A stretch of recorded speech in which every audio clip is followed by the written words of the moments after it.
Assalamualaikum warahmatullahi wabarakatuh. Apa kabar Anda semua? Kembali berjumpa dengan saya, Herz Gunawan Arif dari Forum News Network. Beberapa hari lalu kita akan membahas soal Waskita Karya, BUMN karya yang diambang kebangkrutan.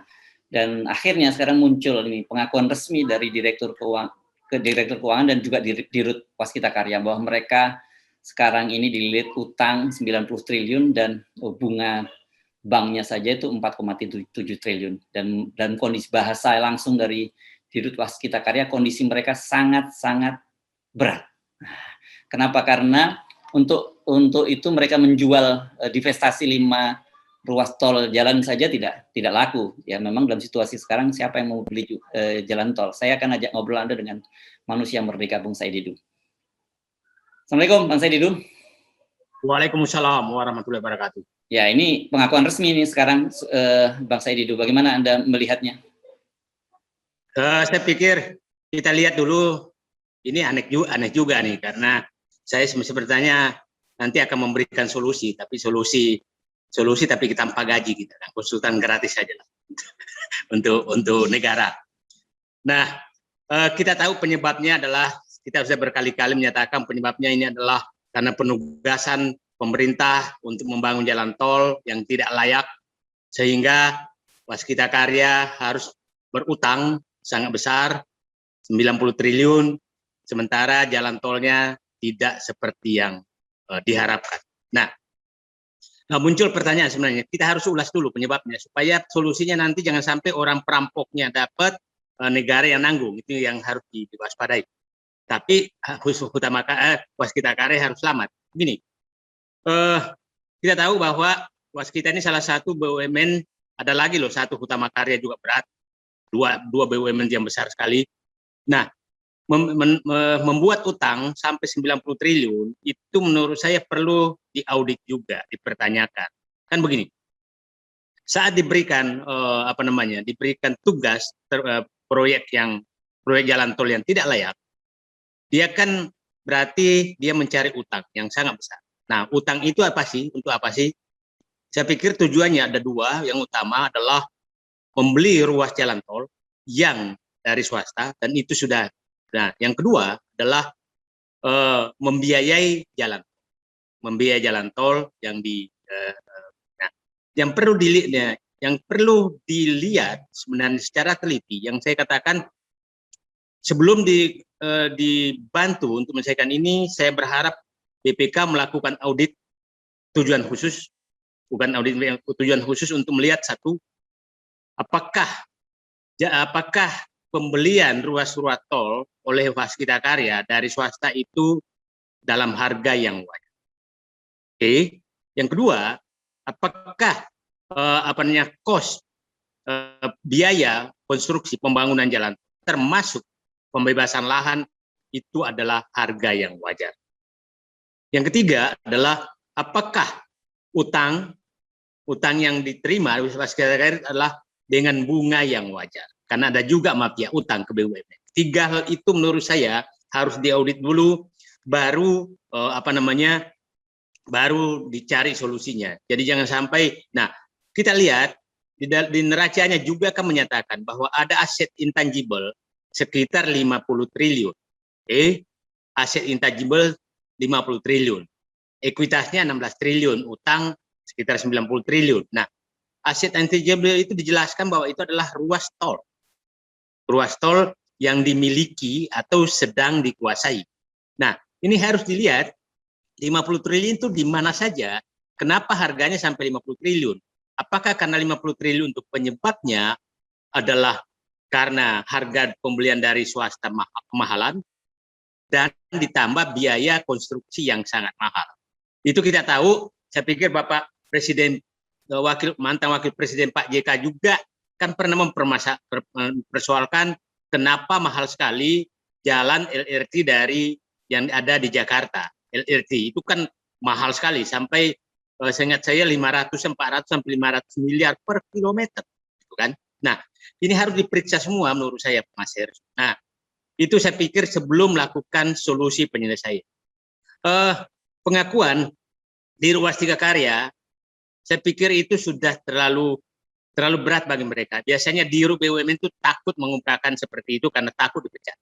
Iya. Biasanya Ini rasanya mereka udah nggak tahan lagi dan terpaksa ngomong gitu kelihatannya ya. sepertinya sudah tertutup pintu semua, udah terpaksa dia ngomong. Sebenarnya kemungkinan BUMN lain mudah-mudahan juga melakukan hal yang sama, daripada dia yang menderita, ya yang memberi tugas dong, yang memberita apa namanya, ikut bertanggung jawab. Nah, kita lihat gini, ada setelah diaudit tadi ada 5 alternatif untuk penyelesaian BUMN seperti ini. Pertama adalah pemerintah memberikan penyertaan modal negara,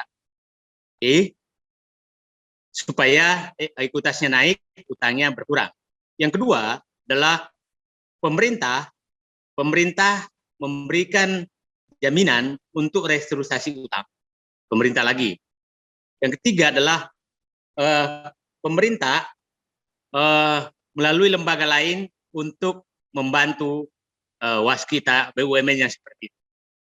Yang keempat adalah Kementerian BUMN membantu BUMN tersebut untuk melakukan restrukturisasi dan renegosiasi terhadap utang-utang yang ada. Yang kelima adalah membiarkan saja, biarkan dia tanggung sendiri. Itu 5 alternatif yang untuk menyelesaikan. Nah, yang kelima itu biarkan saja, ujung-ujungnya adalah likuidasi BUMN. Nah, kita tahu alternatif pertama bahwa pemerintah memberikan PMN, sepertinya sudah angkat tangan pemerintah memberikan penyertaan modal negara karena tidak ada uang. Yang kedua, pemerintah memberikan jaminan, saya pikir sudah berlangsung tapi tidak bisa menyelesaikan masalah. Tetap aja utangnya besar. Yang ketiga, tadi meminta otoritas lain untuk membantu, saya pikir muncul SWF untuk investasi. Nanti kita bahas satu. Yang keempat, tadi saya katakan restrukturisasi, saya pikir udah nggak cukup. Yang kelima adalah biarkan saja dan ujungnya bangkrut. Saya sih berharap bahwa ini, nah tadi Dirut sudah menyatakan akan menjual ruas tol yang ada. Nah, Dirut menyatakan bahwa ruas tol yang ini tidak laku karena COVID dan alasannya pergerakan ekonomi. Saya belum yakin betul itu. Kemungkinan besar investor menilai bahwa ini memang harganya terlalu mahal. Harganya terlalu mahal, mungkin penyebabnya adalah biaya pembeliannya ruas tolnya mahal, biaya konstruksinya mahal, bunga utangnya kemahalan. Itu kemungkinan besar menyebabkan dia mahal. Nah, kalau dia murah, nah problemnya sekarang kalau sudah terlalu mahal begini, maka itu kan harus diaudit khusus oleh BPK sebelum dijual. Karena kalau dijual di bawah harga sebenarnya, harga investasi, maka dianggap merugikan negara. Dan Dirutnya bisa masuk penjara. Oke? Nah, saya sih berharap Dirut BUMN konstruksi yang ditugaskan menjual ruas jalan tol berani membuka siapa dulu yang bernegosiasi dan di mana negosiasinya terjadi pada saat membeli ruas tol dari swasta. Karena saya dapat informasi itu informasi dan sepertinya memang benar. Saya tidak pernah mendengarkan bahwa ada lelang jalan tol milik Hersu yang tidak dibangun oleh Mas Hersu umpamanya ke publik sehingga dibeli BUMN. Kelihatannya adalah negosiasi tertutup. Nah, saya berharap bahwa ini audit ini membuka semua siapa saja jalan tol yang di ruas tol yang dibeli, harganya berapa, siapa yang menegosiasi supaya terbuka semua, siapa sebenarnya pembuat masalah di Utama Karya. Itu kira-kira Mas Hersu.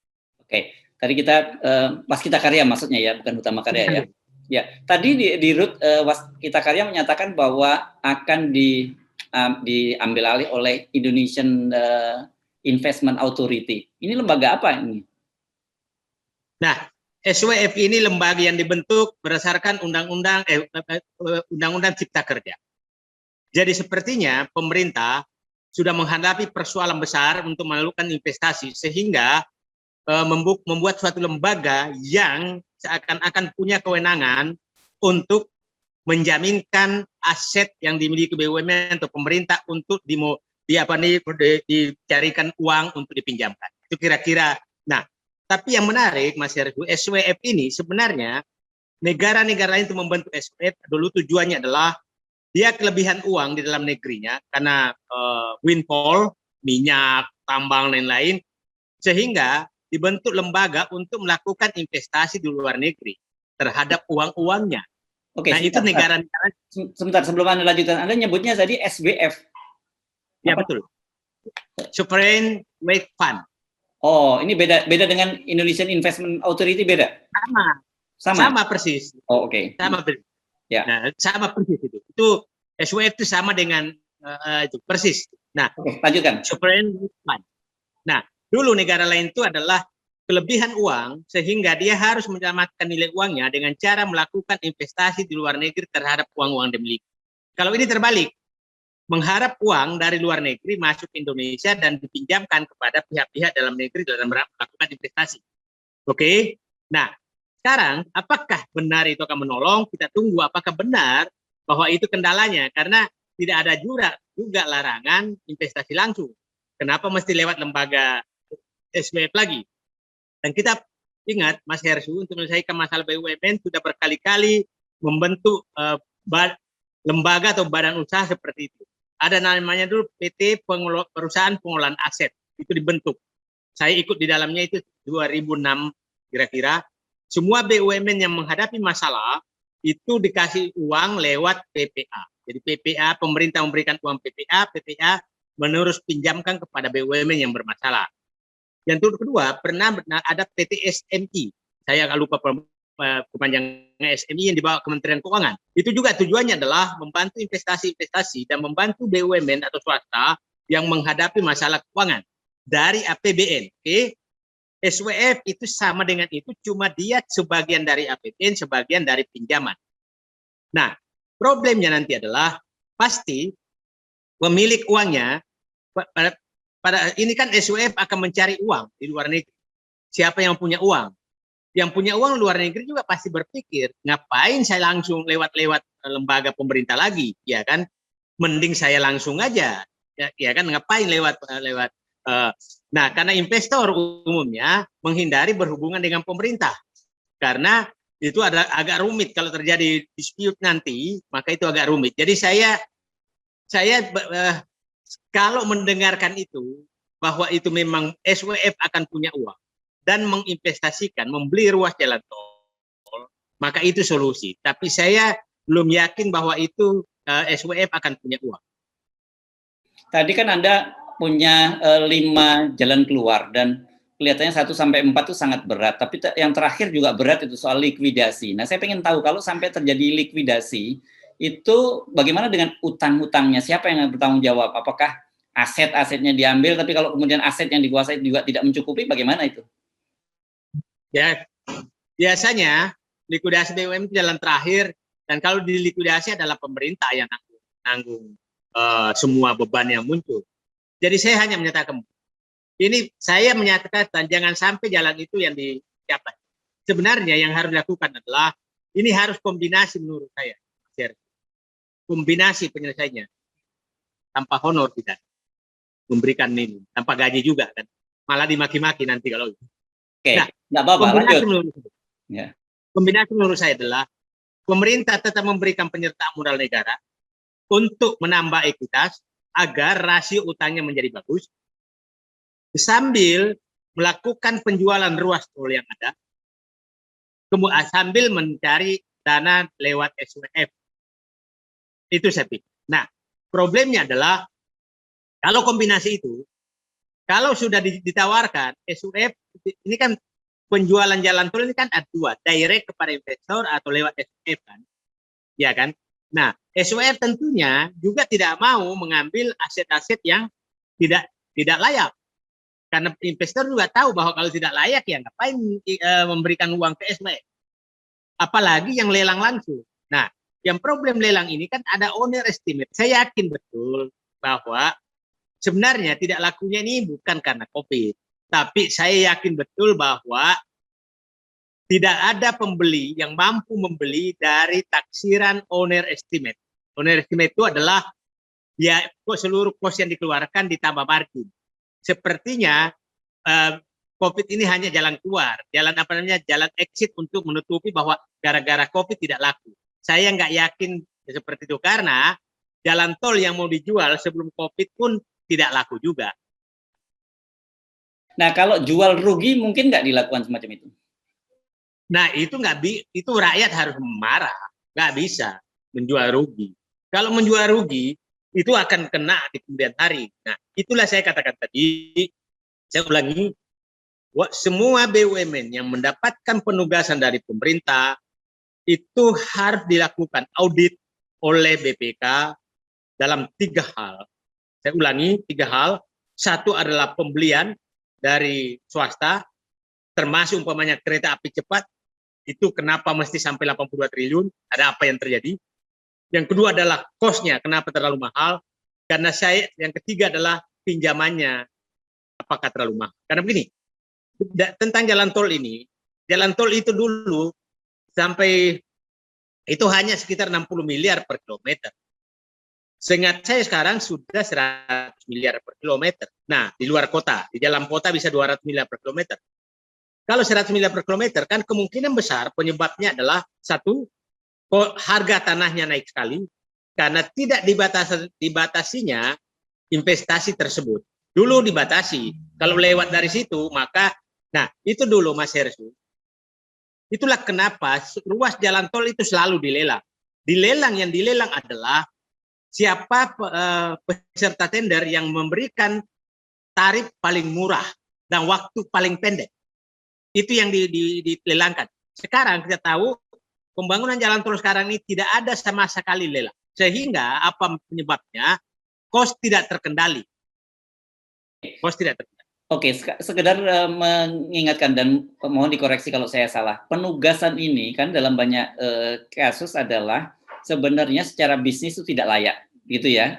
Artinya investor swasta nggak mau masuk, tapi karena investor swasta nggak mau masuk, makanya kemudian pemerintah menugaskan BUMN karya.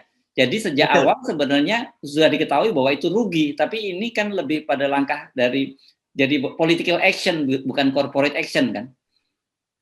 Nah, ini saya katakan, ini kan keputusan politik yang dikorporasikan.